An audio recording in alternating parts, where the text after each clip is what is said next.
भोसी येथे छत्रपती शिवाजी महाराज महाराजस्व समाधान शिबिर अभियान संपन्न। भोकर प्रतिनिधी ज्योती सरपाते।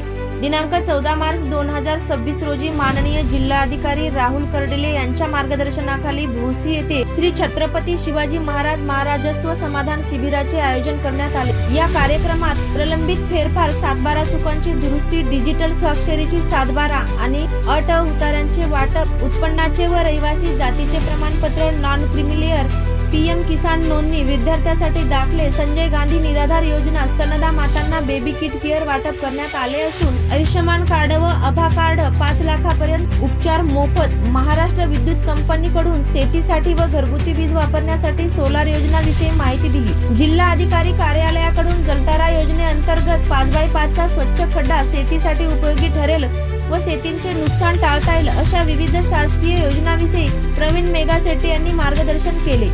सदर कार्यक्रमाला प्रमुख पाहुणे म्हणून माजी जिल्हा परिषद सभापती प्रकाशराव देशमुख भोसीकर हे होते, तर कार्यक्रमाचे प्रमुख मार्गदर्शक उपविभागीय अधिकारी प्रवीण मेघासेट्टी, कार्यक्रमाचे अध्यक्ष विनोदी गुंडमवार, तहसीलदार भोकर,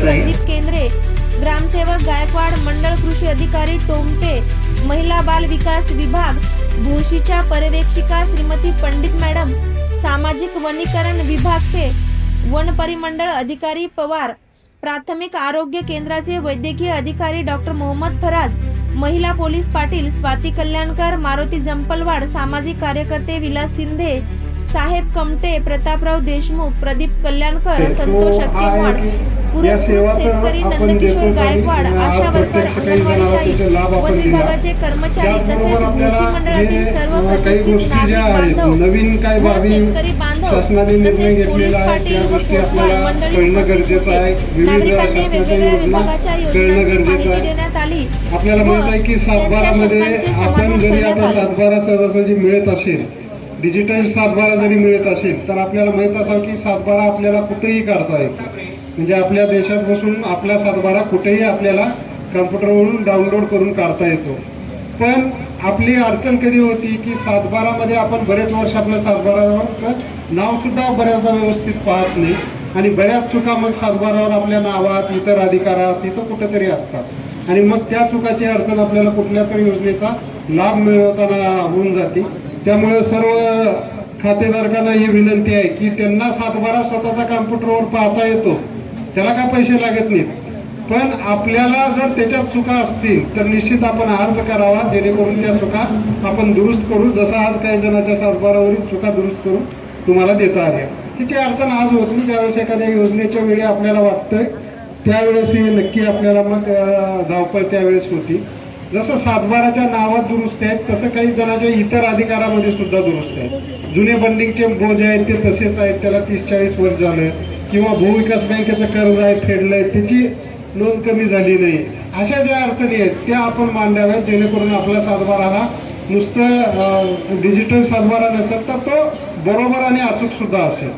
बऱ्याचदा आपण त्याच्याकडे वर्षानुवर्षी लक्ष जर पेंडिंग असतील तर ते सुद्धा आपण सांगावे। निश्चित आपला हा फेरफार जो आपला घेतला जाईल।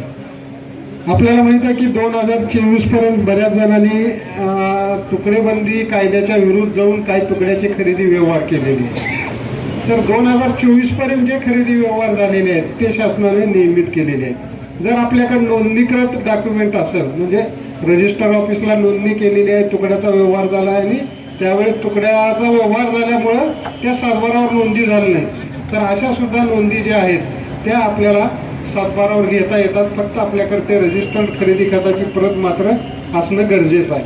ते जर आपण लावून आपण जर अर्ज केला तर 2024च्या अगोदर झालेल्या सर्व खरेदी खात्याचे नियमाकुलन आपण करतोय सध्या।